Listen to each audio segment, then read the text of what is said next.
Simon and Garfunkel were one of the most iconic duos in music history, but behind their chart-topping harmonies lay a friendship that was far from harmonious. Known for unforgettable classics like The Sound of Silence, Bridge Over Troubled Water, and Mrs. Robinson, Paul Simon and Art Garfunkel seemed inseparable on stage. But off stage, a very different story was unfolding. Their journey began in Queens, New York, where they met in elementary school and started performing together as teenagers under the name Tom and Jerry. By the mid-1960s, they had become household names. However, even at the height of their success, tensions were simmering beneath the surface. Paul Simon was the primary songwriter, while Garfunkel's voice gave those songs their signature sound. But this creative imbalance didn't sit well over time.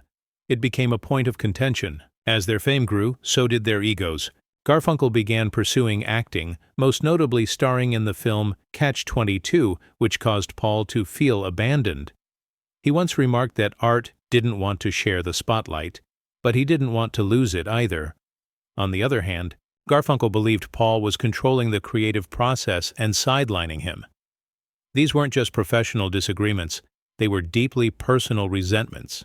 The breaking point came in 1970 with the release of their critically acclaimed album, Bridge Over Troubled Water. While it won 5 Grammy Awards and became a massive commercial success, the production process was marked by distance and silence.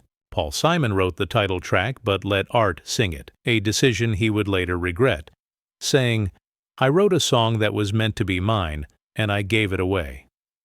That moment symbolized the disconnect between them, and shortly after, Simon and Garfunkel parted ways, though they reunited occasionally, most notably for their legendary 1981 Central Park concert and a few scattered tours. The old wounds never truly healed.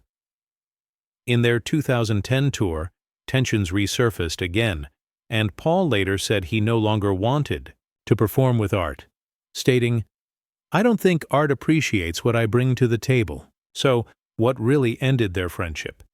It wasn't just about ego or creative differences, it was a deeper issue, a lack of mutual respect, and an inability to reconcile their artistic visions.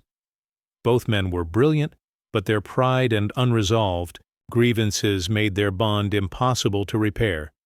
Even now there's a lingering sense of unfinished business between them, which perhaps adds to the tragic beauty of their story.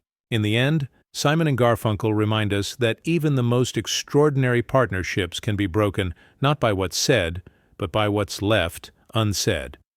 If you found this story fascinating, don't forget to like the video and subscribe for more untold stories from music history, and tell us in the comments, what do you think really ended their friendship?